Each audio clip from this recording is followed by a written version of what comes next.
Hello, welcome back to Learn It from a Layman. I'm Carl Christensen with Cameron Christensen and Matt Christensen, potentially joined later by the infamous Tim Cox. Today we're going to be discussing resumes. So, Or resumes in the original Latin. that's right. That's right. If you're cultured like that, which I guess let's start so each of us are in a very different fields. Each of us, I think, have either had opportunity to obviously make our own resumes and or critique or look at for the purpose of hiring other people from their resumes. So I'm sure that there are particular things that each one of us can talk to here, but I was going to start us off here by just talking about kind of just the first impression. This one is actually from my wife. And first of all, you got to know your audience. I guess that's the first macro point I want to make about resumes is they are specific to a particular audience. People are going to, one resume is not going to play to one group where it will to another. For example, so my wife, this is a number of years back. She was applying to work at a salon, and so she put in her resume, and she put her resume on some very nice looking gray paper, where and I don't remember honestly the content of it, but I remember that when she got hired, the salon owner said, honestly, that when she was going through the stack of resumes, my wife stood out because it was the only one not on white paper. And that was something that she remembered and stuck out to her and thought, okay, I like this. I want to talk to this girl. So there, like I said, I can tell you as a computer scientist, first of all, we don't get resumes on paper, but if we did, a gray resume would make no difference. It might make us question, whether or not this person actually has experience with printers. But there's lots of different ways to make your resume stand out. So Cameron, you want to talk about either building your own resume or in your industry, what is useful in a resume? Ooh, okay. Two-parter there. Well, I find what's useful with resumes is, for one, I just scan through it really fast. First thing I look is their name, their age, what schooling they have, and then I look at work experience. And I could give an example. I received a resume a couple of months ago, and this individual only worked in 3-month spurts, and then went to a new job. And I did not want to hire someone that I was going to have to retrain, 3 months later, to get a new person. So, those are one of the things that you look at. Other things is layout. Sure. Yeah. Things like that. When I was building my own resume, I had key points on my resume, what I was proficient in, along with my work experience, just showing, yes, I know how to do all these different things. I'm familiar with these operating systems. I am okay with working a shift, coming home, sleeping 8 hours, and working another shift, something like that, Yeah. I think the like first that kind of stand out. Right. The first thing you mentioned, as far as like length of employment in previous jobs, I think is really important across the board. And if you already have an employment history that's littered with jobs in the last 2 or 3 years, maybe come up with a way to pitch that. You're going to have something there to explain the jumpiness, what the situation was, and even something on your resume, if you can say, was I don't know, some of the looking for reasons educational opportunities or something like that.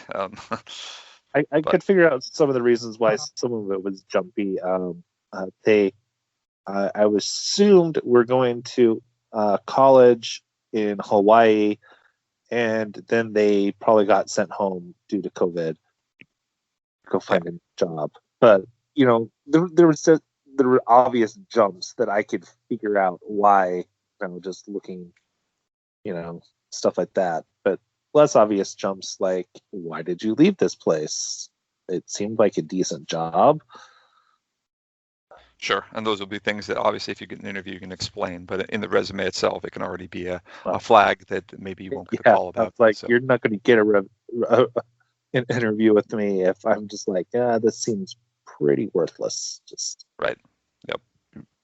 also for some Matt. reason, I have to hold on to all my resumes that I received for 2 years. I don't know Nice. why, but for some legal reason, I do. Wow, that's a long time. Yes, it Um, is. okay, Matt, what insights can you give us from your industry? All right. Well, in my field, we work with resumes that are quite a bit more standardized in some ways.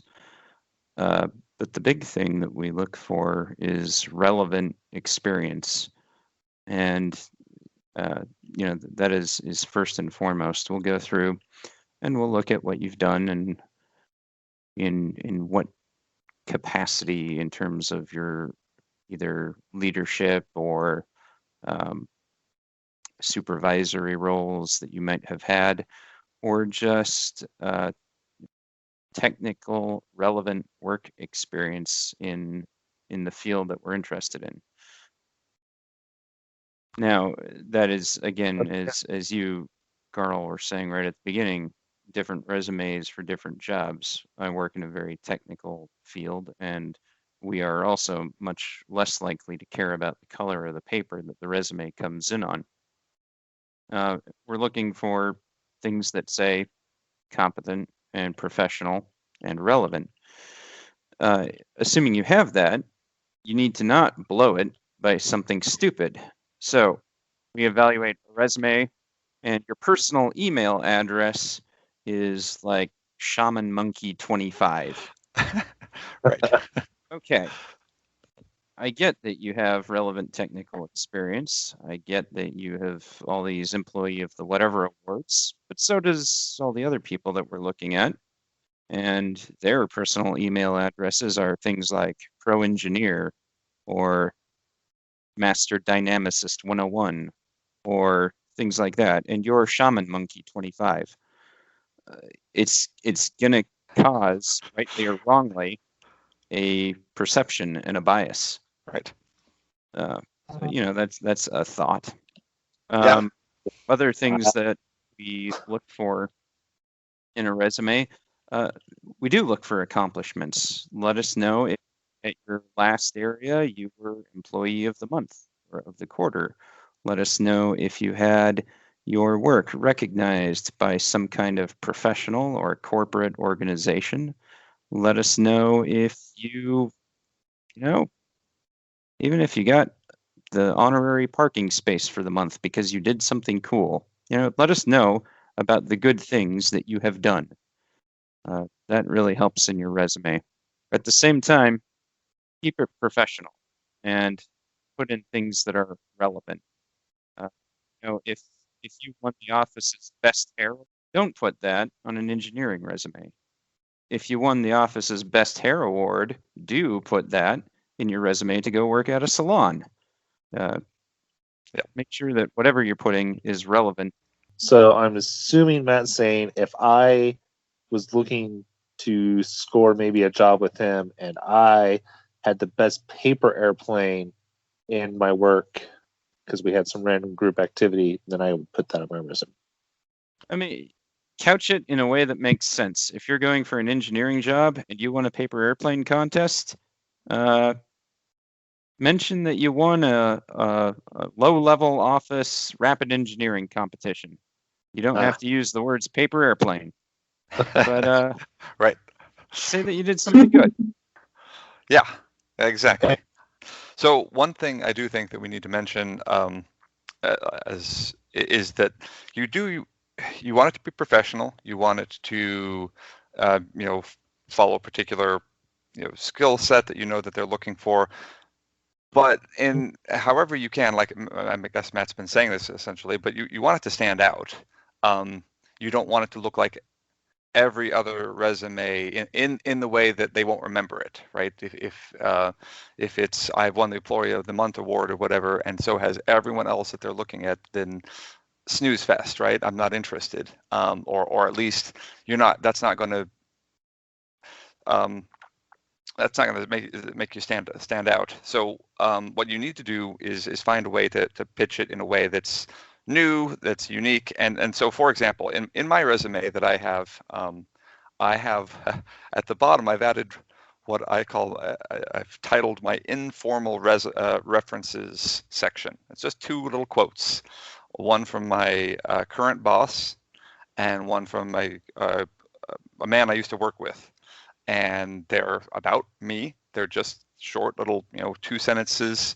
One was in a review, an annual review I got at my job, and it was, a glowing. It said, things that every employer would want to know about a potential employee. The other one was once again just about how working with me was incredibly um, the positive, that all the things that I did were, and not just kind of in the sense that you want to, again, to have some different language, some ways of pick some quotes if you have things in writing from someone that are interesting, if you want to do something like I did with the informal references. But if, like I said, if there are other things that make you stand out, if you're applying for an engineering job and you do something in the you built a tree house for your kids in the backyard or something like that, maybe you say, I put that in like your interests, things that show them that you're more than just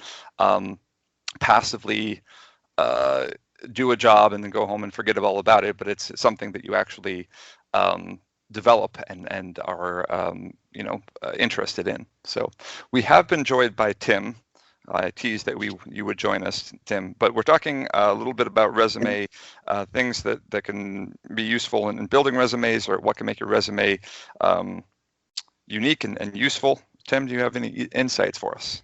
Tell Okay. us how you explain to your middle school students how to do resumes.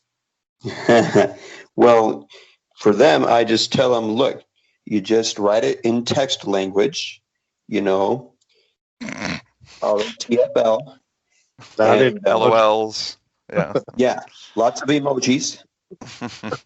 Yeah. most places with your resume, you're going to have a job description that you're applying for, and you should use the buzzwords in the job description in your resume and cover letter. So if they are saying that they want it organized or these certain things, make sure you put that in your resume and cover letter. Yeah, for sure. I think it's also, like, I think you started off by saying this, Cameron, but just the format of the resume does matter.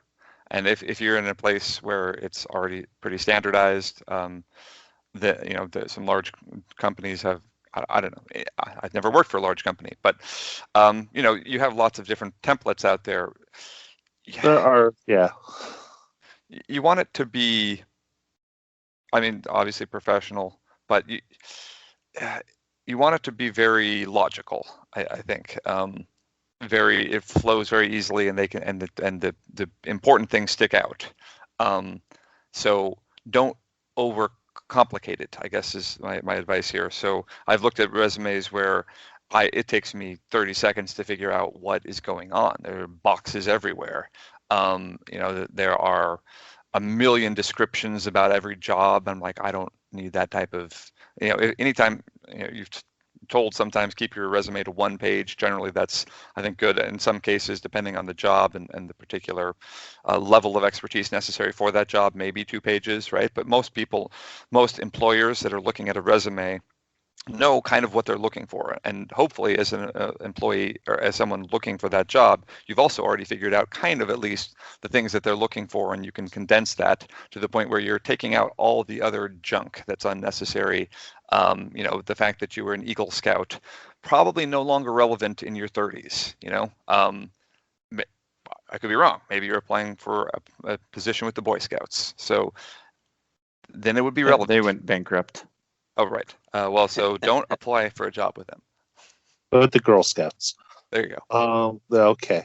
Yeah. And then we should also mention that resume is mostly for America. The rest of the world does a CV, and CVs are ridiculously extensive. They actually cover all your work experience from day one. So. Yeah, I can't speak specifically to how other countries do it. I know that, I've seen when I was in college, I saw my professor's CV, and it was extensive, like every publication he's ever had. So I guess, once again, know your audience. For most jobs out there, it's the federal government for civilian positions often does something more akin to a CV, and they do go in depth into all of your professional work experience. And if you ever get the opportunity to review a resume for a federal position, it's involved. So. Right. Yeah, I'm sure more like in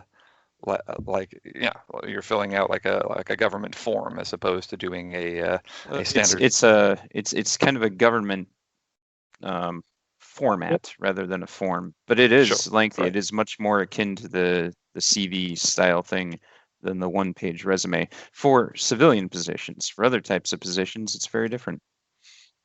Right. And of course, some places around the world go in the opposite direction. There are some Scandinavian countries where your resume and application are all wrapped up into, hand-to-hand combat with a broadsword. So, wait, you've seen that, or you've done that? Yes. Okay, so Tim, I was going to pass the time over to you for a minute. Any feedback you have, ideas about how to perfect a resume, what to use on a resume, what not to use on a resume? Well, I'll go ahead and just follow up on what Cameron was saying, that aside from looking at the job description and trying to match up well with that, you can also research the company that or organization you're applying for in general. And not to, you can look at this in two ways. You can look at it kind of jaded, like, oh, I'm just trying to, parrot what they want me to say. And that's one way to look at it. But you can also look at it and say, all right, here's their company culture, here's their mission, and here's what I've learned about them. What do I have that I can present that will show that I'm a good fit for them? And so not just researching the job position, but researching the organization itself. And I know that's kind of vague advice, but sometimes you can use that to kind of talk, as you guys have been saying, how are you going to word things? How are you going to present yourself? So do a little bit of research beforehand. That can also pay off in an interview, where you can talk in terms of what you've learned about the company. If nothing else, people find it very flattering when someone has taken extra time and gone the extra mile to learn about them. And it's one other way you can set yourself apart from the rest of the applicants. So yeah, and I've got another anecdote with it that can kind of underscore that, and it's going to sound like I'm tooting my own horn here. I am, but that but it's also meant to be instructive. Is it more of a clown horn or an air horn? Yeah, this is more of an air horn. This is a serious deal here. I'm happy if you're tooting any kind of horn, as long as you're tooting a horn and not just tooting. Oh, this comment was not worth going back for. Okay. Yes. So here we go. So my current job, where I've been now for years and years, I had previous to this job been employed in a company that did specifically one type of software, and so I was finishing up my master's degree. My wife and I were thinking of moving to Southern California, and so we were. I was starting to look around for a job, and in the computer science area, there's a lot of jobs out there. But software does lots of different things, and so if you just prepare a generic resume where you don't have any specific niche that you're going for, then you're just one of the crowd. However, having while I was finishing my master's, also worked at a company that did a specific type of software, I started looking for jobs that were either tangentially or directly related to that particular type of software that I built. And I found a couple companies that I thought looked pretty good, and so I wrote my resume specifically targeted at the idea that I'd worked on this software specifically, and these are the functions I'd done in for my then current company, and this is my expertise, and then I put in like the very generic, like I'm computer science capable. These are the languages I know, and I sent it off. And years later, after I got this job, one of my coworkers who was who interviewed me was talking to me about when they got my resume. They said that one of them called the other one over, and he's like, look at this. And it's like, he said it was like there was light coming down from heaven, angels singing in the background. He said it was like the perfect, that is exactly what they were looking for. And so honestly, I had already, as far as they were concerned, I was hired. So if you do a good enough job on your resume, it can make up for a multitude of errors as far as interviews or other maybe personal foibles that you might exhibit. So because if you say that you've done exactly what they need, then then they're going to really want to hire you. They're going to look for the chance to hire you, as opposed to trying to figure out why they should hire you later in the process. So. I suppose the takeaway for this is the real trick to any resume is to really be highly qualified for what you're applying for. Well, pick your jobs by your, to some degree, in one measure, you've got to write your resume for the job, but another way, find a job that fits your resume. If that, you don't. Right. So it's a two-way street here. You don't want to, I can't go and get a job as a teacher, right? I can't go apply at Tim's school and say, I'd like to be the chemistry teacher, please. I have a background in linguistics and computer science, and they'll say, the heck's wrong with you? Wait, no, science, chemistry. That's sort of, they'll probably be like, well, let's see how we can make this work. We haven't had anyone apply for chemistry in 3 years. Right. Okay.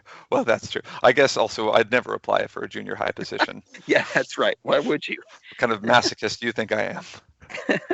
Well, plus, if and you have any we've background just in chemistry, alienated our junior high teacher and educational audience. They know. don't I wanna think cut that. they understand. They know. we're already all alienated anyways for everything. Another thing that'll help you quite a bit is references, good references, real references. That is something that in the resumes I've reviewed and the interviews that we've subsequently conducted, we still haven't made a hiring decision until we talked to someone that knew the person. And there are different qualities of references. A former boss or a supervisor is going to carry a lot more weight than your coworker. A manager, an executive is going to matter a lot more than some dude that you worked with. Provide good references and make sure that they are at a level where their word carries weight. Because especially in really professional and well, in any organization is going to want to verify that everything that they're hearing and everything that they're reading is actually correct. Not that they don't trust you, but why Trust should but they? verify. Yeah. Is that how that goes? Yeah. And in that sense, your application for your next job is starting 2 or 3 years before, by building a relationship of trust and confidence with your supervisor and or whoever you're working with. you're preparing for that future time when you do go to apply for the promotion or the next job.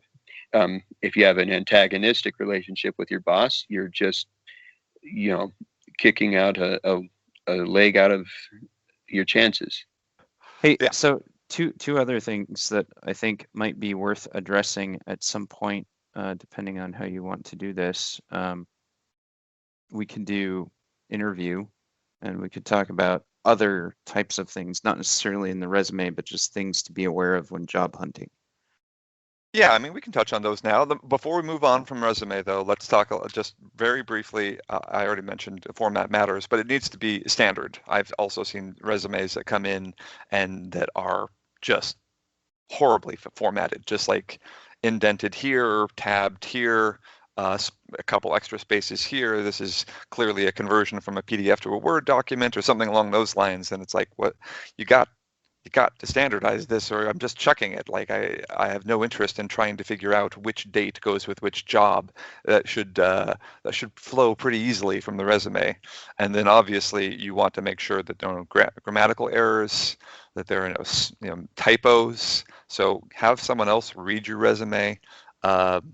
Make sure that they can. And then make sure that, if there are bullets, that one isn't starting with a verb and the next one is a full complete sentence with a period at the end, or, that Parallelism, yeah. Those types of things matter too. Like, not as much in some technical fields. No, it very much. If we catch grammar or spelling or formatting errors in a resume, it speaks to your level of professionalism and attention to detail. That's and true. It's already 4 to 5 strikes right off the bat. We're probably not going to give you a second look. Right. Yeah, I would like to add a caveat. Also, so I went through Indeed a bunch of times sending in my resumes, and Indeed oftentimes when they would send it to the employer would totally screw it up.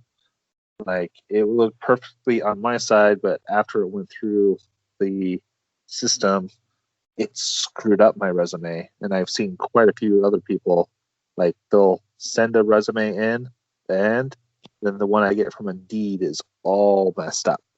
So yeah, that is something to check. And I don't know a good way to do that other than submit as a PDF, right? as a Word doc. That hopefully would work. It should. PDFs. The idea is that they're portable. That's, I believe, what P stands for in PDF is portable document format. you're the computer guy. You should probably know better than I should know that, but that's what I think it is. It's been a while since I've checked. He's not a good Well, computer leave that off guy. your resume. You can get that from his. Don't know what PDF means. Right. So PDFs are generally a little bit more reliable than actually sending in a Word document. But it's not worthwhile to send in a plain text resume, because that's not going to look good. But yeah, it is the case that some software can screw up your resume. So if they have a preview function, something like that, maybe you even email the company and say, hey, look, I'd like to make sure that my resume looks good. Is there any way what's the best way to check that before applying to a job? Or, but yeah, let's spend here 5 or 10 minutes talking about interviews. Matt, did you have anything specific you wanted to talk about? I had some kind of do's and don'ts. Sure. If your resume gets you the attention that you get an interview, just a couple things, having been on both ends of an interview, key things that I've found that matter: be honest and be sincere. Hold on, man. You cut out for a second, or at the beginning of what you were talking about there. Right after you said key things that matter, it was really like silent. Dramatic. Yeah, that was an intentional dramatic pause. My goodness, you guys were just no. Yeah, never mind. Okay, so reattacking this. Key things that matter: be honest and be sincere. Absolutely, do not kiss up, because we can see through that. And if you compliment my eyes and tell me that you can tell that I'm a good person to work with because you can see it in my eyes, that will be the last conversation you have with me. Once again, and I wish I was making that up. That might also it once was- again depend on the audience though, because that might have worked in my wife's case, which is applying in the salon. I suppose so, or I don't know, but well, okay, that's a fair point. If your audience is going to be susceptible to eye-based flattery, great. If you're going for a serious professional technical position, maybe don't do that. Okay, the salon's Always good job. always be sincere. That is just the big thing that I wanted to throw out there. Okay, yeah. So When let me I- talk. Yeah, I would say Oh. you have hard eyes. Okay, Tim, You're you- fired. Stop, No job for you. guys. Hard. Did you have a comment, Tim? Yeah, I've got a couple of things. So when you interview, it's always nice if you can kind of try to anticipate. Obviously, you're not going to know exactly what questions they're going to ask, but a lot of times you'll have a pretty good idea. You can sometimes look up online and see what kinds of things people are going to ask. When I was interviewing most recently for my job at the position I have at my school, I actually got a hold of a school principal who had done hiring for years, who was my dad, which was kind of handy. And I asked him if I could rehearse. And he actually interviewed me a couple of times, as I recall. And, he helped me to like come up with a lot of questions that typically get asked. I planned and prepared responses, and then I would call him and practice. So if you can find someone in the industry, and ideally someone who has experience with hiring, and ask them to help you practice, that's ideal. If not, you can still just have a friend or someone help you practice by posing the questions and you respond to them. You kind of simulate the interview. This is huge for a couple of reasons. One, it'll help you to go in with a bit of confidence. You've prepared, you have some things ready to say. And two, it'll help you to just polish up a bit of your language and your poise, so that you have some things to say that you've practiced saying. And if you go through something a couple times, you're just better at saying it. You're not pausing, you're not hemming and hawing as much. You come across much more confident.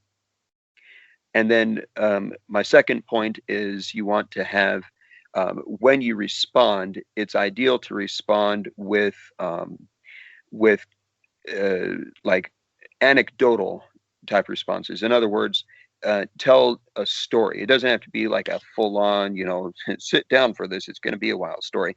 But for example, if they ask you, describe your collegial style, or how would your coworkers describe you and the way that you work with them, or something like that, rather than just saying, oh, I think they would describe me as friendly, or a go-getter, and stopping there.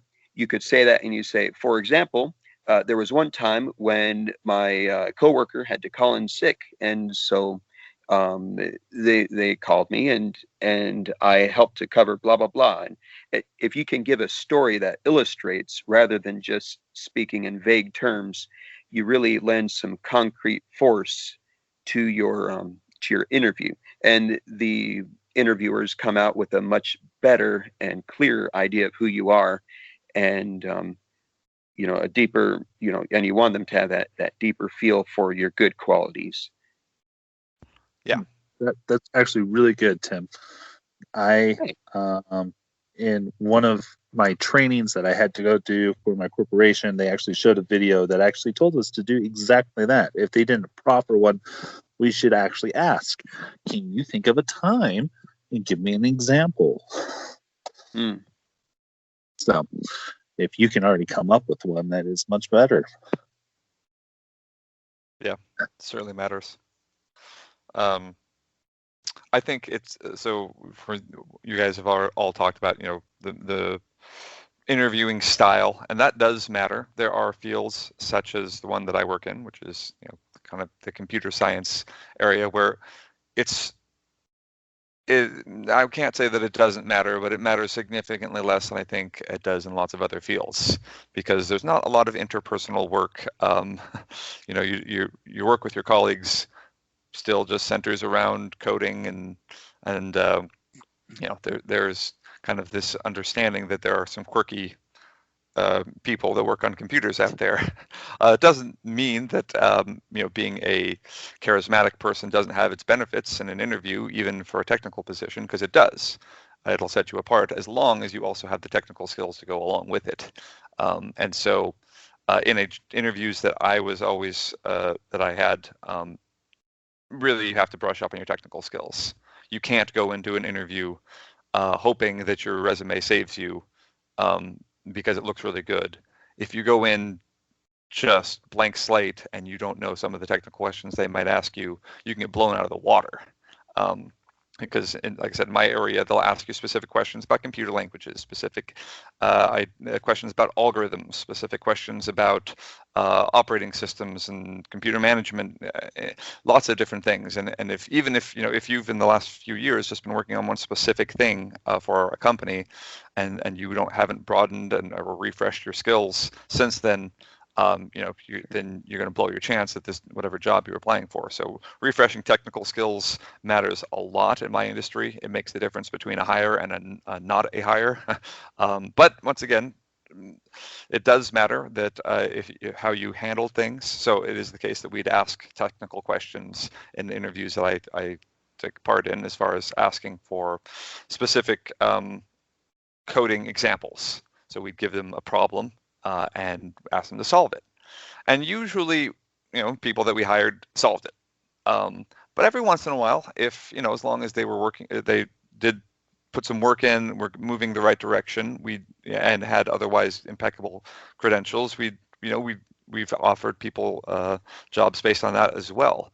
So, it is still a whole package, but yeah, make sure that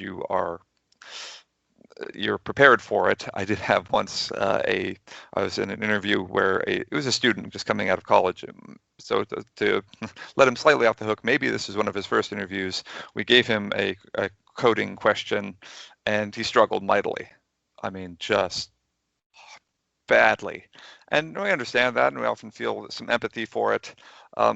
He was hard to feel some empathy for. He just seemed angry the whole time. And when was done, we have him working on a whiteboard. He capped the pen, turned around and threw it. Now, to be fair, I think he was trying to toss it onto the table, but it didn't hit the table. It hit me. Nice. He didn't get the job. So don't See, do that. It can go either way there. He was trying to assert a dominance and a go get 'em attitude. Right. Passion. Right. You just got to be aware of what people are looking for. Not everyone values that type of, go get 'em aggressiveness. Yeah, exactly. The other side, once again, if a technical interview, if it goes maybe not as well as it could have. For example, I had another interview where I was offered a job, didn't take it, but they'd asked me a technical question that I was unable to solve on the spot. And as I'm walking to the car after the interview, boom, light on, I solved it. And this is 10 minutes later. And I had they could have, I'm sure that they could thought maybe I Googled it, but I called back in. I was like, I was like, I'd like you to let them know I did not Google this, but I've come up with a solution. And it's like, they said, oh, let me put you through to him. And I talked to him directly again after the interview. And I said, hey, not to waste your time. Sorry, I just want to let you know that I came up with this solution. And he laughed. He's like, that's great. And they offered me the job 2 hours later. So, that's once again a scenario where, if you can just keep a good attitude, do something that stands out, but hopefully not in a bad way, like throwing a pen at someone. Yeah. See, I'm glad you guys had those nice technical things. My job's all about the interpersonal. Right. Mm. Right. So yeah, that very different ends of the spectrum here. Mine matters significantly less. Do you want to talk about that? Well, since I am, are you the type of business that does a little bit more respect people that throw markers because they are that high speed? Well, see, they would not gotten hired because they threw a marker. I'm just saying that I could teach a monkey to run the operating system, but if you can't talk to anyone, you're not going to get a job. Right. If that makes sense. Yeah. So you evaluate people a lot less technically and more on their charisma. Yeah, because we're all customer service. If you can't put out a fire or make an angry person happy or deal with a stressful situation, because I work at a hotel. You get a call at 2 a.m. because some idiot above the person was jumping up and down or doing something, and they're yelling at you. If you don't know how to put out that situation pretty fast, it really hurts our reviews, because we are graded on people's perception of us. So if we don't know how to make people happy, we get screwed. So So once again, this is a know your audience type thing. Like if you are going into the hospitality industry, be hospitable, be charismatic, be a solution oriented person that can very interpersonal. And if you're going into computer science, you can spend a little less time on that and more time on studying the actual code and solving algorithmic issues and things like that. So. And if you're going for the Diamondbacks, throw that pen. Let Exactly. them know that you've got a good arm. Yeah. Except it's the Diamondbacks. They don't want strong pitchers, so don't worry about it. Yeah, they traded Randy Schilling. Randy Schilling? You mean Randy Johnson and Kurt Schilling? What if they They could effectively have traded into both. one That pitcher? What was that, Tim? All right, we've derailed. That's right. Hey, so I had one more thought for you. Shoot. Another key point. This is for both before and after the interview. A lot of companies, especially the ones that are good companies, the ones that you really want to work for, they do their homework on you. And it's not just calling the references, and it's not just reading the resume, and it's not just the interview. It's also the Google searches. And if they pull up your Facebook profile and see things that you don't want your employer to see, they're not going to be your employer. And what I am not saying make sure that you secure all your embarrassing Instagram and Facebook photos. What I am saying is don't have those be there in the first place. Don't put things online that you wouldn't want your boss to see, because many people have gotten burned by a prospective boss seeing a thing that you wouldn't have chosen for them to look at. So be aware of your online presence and the type of impressions that it gives. If you've got a million pictures showing you throwing pens at people, that's great for the Diamondbacks. But never mind, delete that part. No, and that applies to college admissions, dating. Anytime you need people to think highly of you, your social media will have a huge effect. Yes, for sure. Which is great for me because I do not use social media at all. Nor can you find me within the first 30 or 40 pages on Google. So they call Cameron the ghost online. Yeah. So honestly, I'm too proud of it. In this this day and age, if you post things online, they're fair game. They will look. I know my boss Googles our people that apply for our company right away when he was reading a resume. He tries to find out about them. So make sure that is professional and that you are putting your best foot forward there. So okay, we're getting close to wrapping up here. Any final thoughts or ideas? I think we've basically covered everything that a prospective employee needs to know about the employment process. Yeah, I do think we need to butter your bread before you put it in the toaster. We need to mention that we will be taking a cut of all jobs acquired as a result of listening to this podcast. So send in your percentage. I'm good with 1/10%. So I'm not greedy.